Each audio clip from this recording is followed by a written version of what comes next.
Okay, hey guys. It is Wolfie Gamer here, and I kind of have a kind of explanation of why Five Nights at Freddy's was created. And my friend, she told me that it was real. That this accident really did happen at Five Nights at Freddy's. And if you do not know what I'm talking about when I say Five Nights at Freddy's, leave this video now, please. Sorry, my voice is weird today. And so, I have these books that my dad gave me. All 3 of the Five Nights at Freddy's books. And I've read the whole entire book, The Silver Eyes. Thanks, Scott Cawthon, for creating the books. But I read it again because I wanted to read it to my friend. Her name is Jordan. And so, when it said Hurricane Utah, I was looking into it. And I was just like, I wonder if that's a real place, blah, blah, blah, blah. And since now I have a phone, I looked it up, and it is a real place. So that's why I'm never visiting Utah. And y'all figure out in a minute. So I looked up the accident that happened at Freddy Fazbear's Pizza 1995 because that's the date that was in the book. But instead, I'm buying this. Hold on, guys. Here it is. I find this. They have a real website. And so it says, William Afton, at the age of 14, was amazed by the animatronics at Chuck E. Cheese Pizza Time Theater. He wanted to do something with animatronics when he grew up. Then 20 years later, he formed a company named Fazbear Entertainment. So that kind of tells you that it actually was real, that all these animatronics are real. And lived his dream of working with the animatronics. He built animatronics for the TV show Fredbear and Friends, 1983. Now, it talks about in the game how it has like these short little clips, and I forget which games. I think it's like 2 and up. And so basically, William Afton is real. And he did have 2 sons. Fredbear and Friends was the first and only television show Fred Fazbear Entertainment created. It featured animatronic characters that would talk and interact with each other. The cast consisted of Fredbear, Freddy, Bonnie, Chica, and Foxy the Pirate. So that kind of makes you think, that really was real. Now, you will see what I mean when I would never visit Utah. Okay. Because I believe it talks about how he grew up in Utah. I forgot. But anyway, let's keep on reading. There would often be a conflict then Fredbear or Freddy would solve, and while singing a song that relates to the solution. Usually the conflict was made by someone by mistake or Foxy. Foxy was supposed to be the villain in the show, but continued on being a good guy in the restaurants. So there was restaurants. And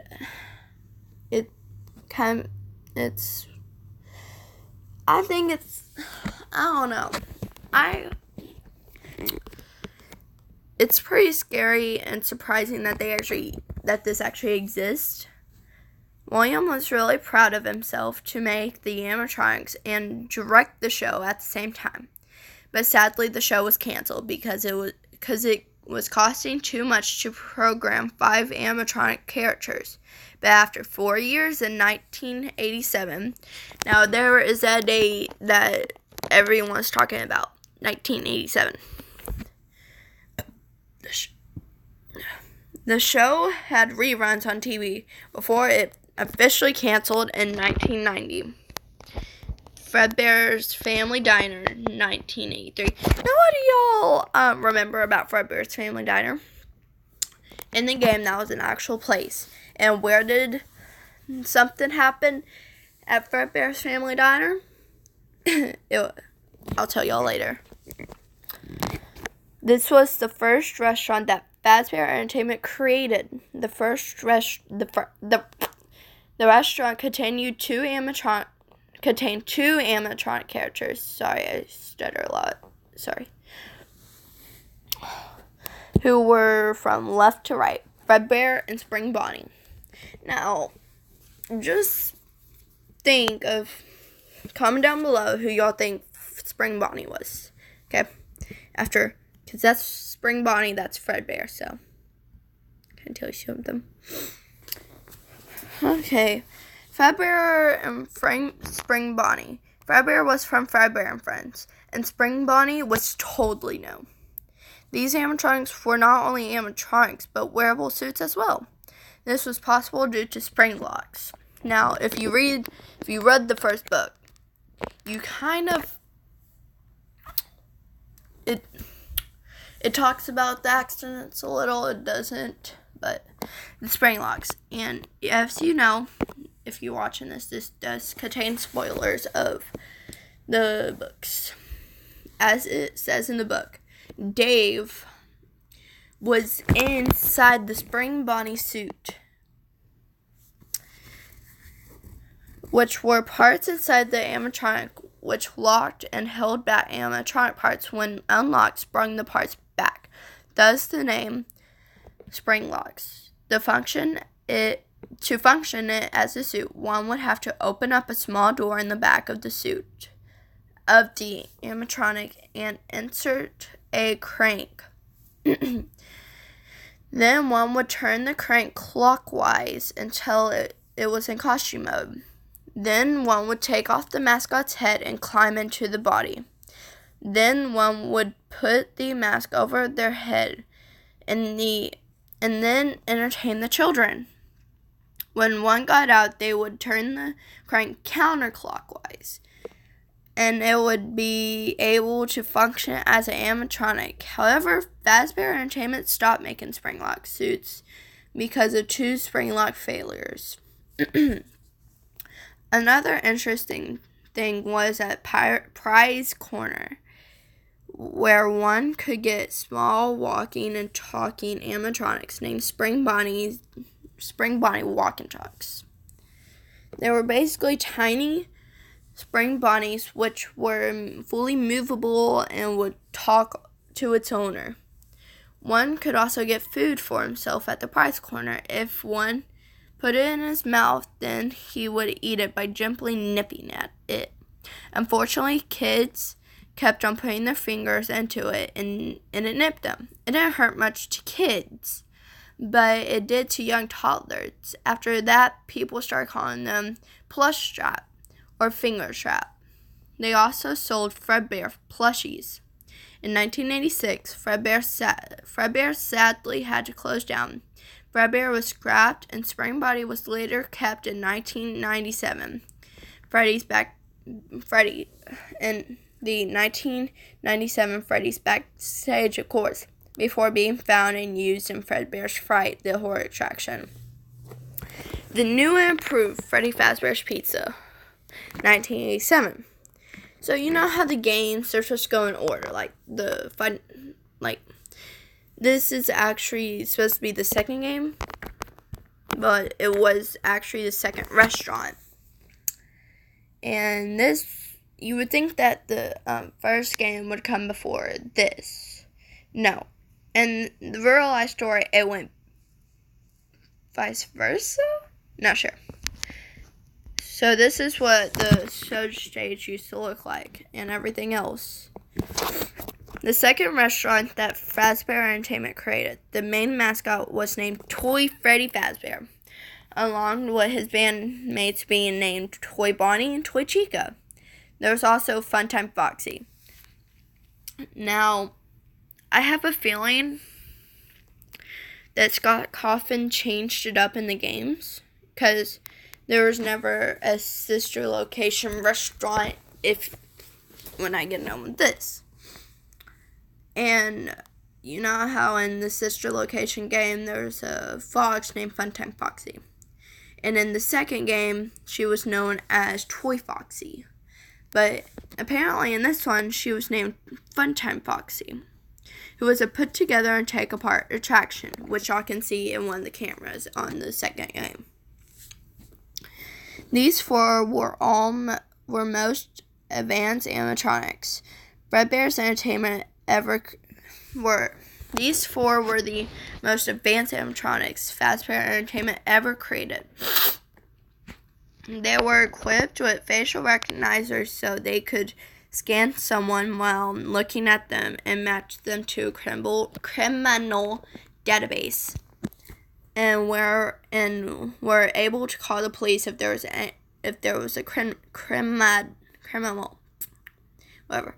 This location also had two new characters named Balloon Boy, or BB, and the Puppet. Balloon Boy's purpose was advertising balloons, hence the sign he held that read balloons.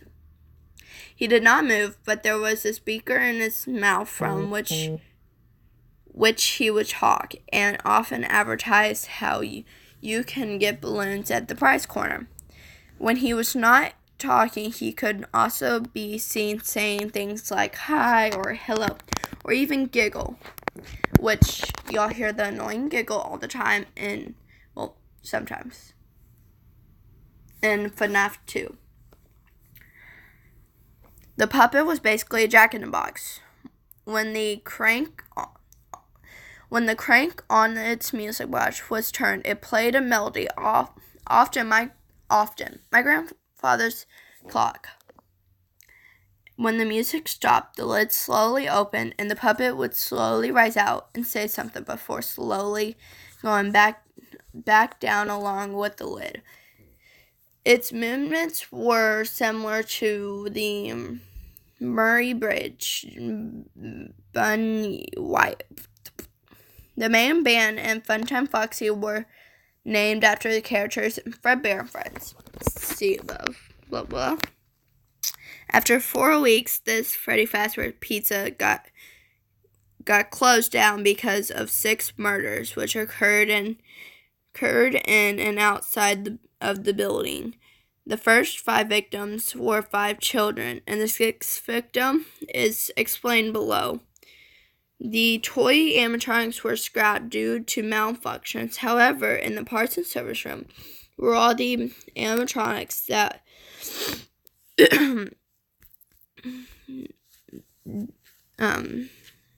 that were in Fredbear and Friends, including Fredbear.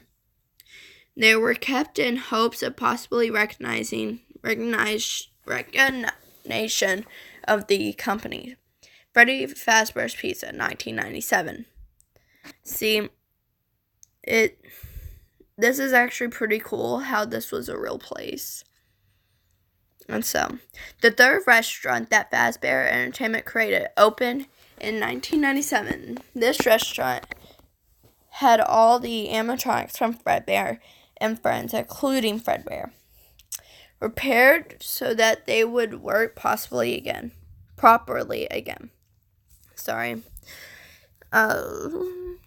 They were given new suits modeled after the old ones, but the exoskeleton stayed the same. These animatronics were stored in the previous restaurants in the parts and service room before it was closed down. Freddy Fazbear, Bonnie the Bunny, and Chica the Chicken were the names of the band members. Foxy the Pirate had its own stage, Pirate's Cove. That was eventually put out of order after a few years in 2002. Another incident occurred when 5 kids in total were murdered inside the backstage of the pizzeria. The suspect was eventually caught, but in the end, neither the children nor the bodies were ever found. After the murders, less and less people started to come to Freddy's, and the company was not getting enough money. They did a few things to balance their budget, such as take out the arcade games that were beside Pirates Cove and making Pirates Cove out of order completely. But it didn't matter, the pizza closed down in 2003. It also closed down because of the foul smell outside the pizzeria. No one knows why this was happening. Fun fact, the pizzeria is one of Fazbear's Entertainment is known for, hence why the name of the website was Freddy Fazbear's Pizza instead of Fazbear Entertainment. Fazbear's Fright, the horror attraction. Now, remember back up there, it said Spring Bonnie was saved for this attraction.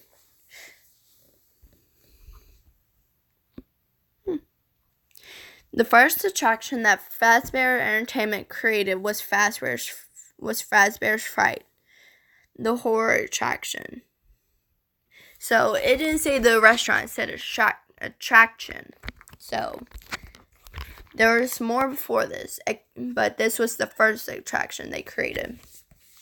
The horror attraction, it was a replica of the old Freddy Fazbear's Pizza, located inside a local amusement park meant to receive the decay's old urban legends that the restaurants were haunted. And in the early development of the attraction, some of these soon-to-be managers were digging through the original pizzeria, see above, to find some props and decorate for Fazbear's Fright. The list of what they found is as following: leftover animatronic parts from backstage, children's drawings, posters, arcade cabins, an old box with an animatronic piece from 1987, Freddy and Fazbear and Friends, a fan, a cardboard paper plate man, a desk, the Puppets, 1987, Freddy's mascot mask, plastic present decoration. The next day, they were tipped off about an old animatronic from Fazbear's Family Diner, Spring Bonnie, walled up in a room. They then put all this in the attraction, outfitted with old animatronic parts and soon as well as dim lighting and true-to-life decor,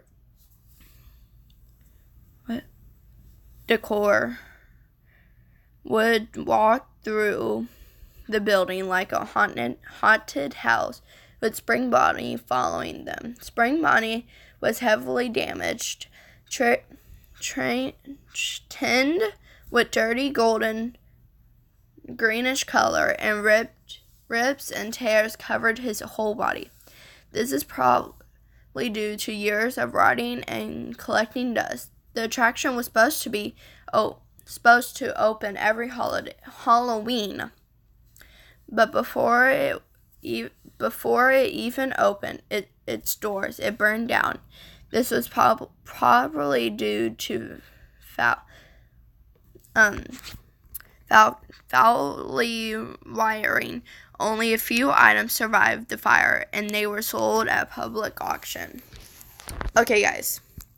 So it was the third game, and it said it was supposed to take place at Fazbear's Fright. Apparently, the fire was real in the game. So, you all know who Purple Guy is? Apparently, William Afton. I'm kidding. That's just a really nice photo of him. He doesn't look bad. William Afton was the founder of Fazbear Entertainment and creator of the animatronics featured in Fazbear's Entertainment. He had two sons named Max and Cameron. Shoot. Oh, okay. Never mind. Max was very sensitive and would cry easily. Cameron bullied him because of this. William, being the creator of the animatronics, usually kept some of the animatronics in his house. Cameron bullied Max by putting on plastic mask from Pirates from the prize corner and scaring him. And so this is what I'm talking about, how at the first part of the video, how the accidents, some of them were real. However, Cameron quickly regretted being a bully on Max's 10th birthday party. Max had his party at Fredbear's Family Diner and was injured by an animatronic because Cameron and his friends shoved him into the animatronic's mouth, and the animatronic's brain loosened and bit Max, crushing his skull. The doctors had to perform a labyrinth in order for him to survive, and he died. Max was mysteriously found dead in front of Freddy Fazbear's Pizza in 1987, a month later, leaving only William and Cameron left in the family. This made William almost give up with Fazbear's Entertainment. But after 10 years, he wanted to make another restaurant to honor the death of his son. So he created Freddy Fazbear's Pizza in 1997. Even if it had a lower budget than 1987, Freddy's had he tried to make it safe of a place as possible so no one gets hurt. But after 6 years, 5 children went missing inside the pizzeria, and then less people started to come. William was forced to shut down the restaurant in 2003. The next day, William was not in the house. Nobody was able to find him, and Cameron moved into his mother's house until he grew up to be 19. This made many people believe that all the restaurants Fazbear Entertainment has created should be haunted, which was the inspiration of Fazbear's Fright, especially the 1997 Freddy's Fazbear's Pizzeria, which has remained longer than Fredbear's and other Freddy's or Fazbear's Fright, even though it was closed. And then some of the facts. And so, guys, that is what I mean when I say this whole chart thing was real. So, bye, guys. See you on another episode.